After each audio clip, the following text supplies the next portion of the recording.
اللهم صل على سيدنا ومولانا محمد وعلى آل سيدنا ومولانا محمد وبارك وسلم وصل علیه.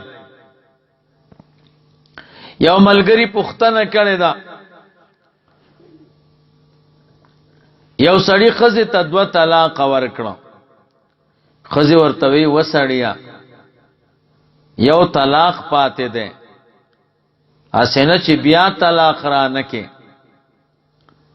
سړی د طلاق پورې ټوکې او مسخري وکړي، زخپل کار کا وستا طلاق داسې داسې کم او طلاق بس شي او شرابم چکی نورم دین پورې ټوکې کوي. نو جواب دا سړی مرتد ده. د ښځې او د سړي په منځ کې جداواله ضروری ده.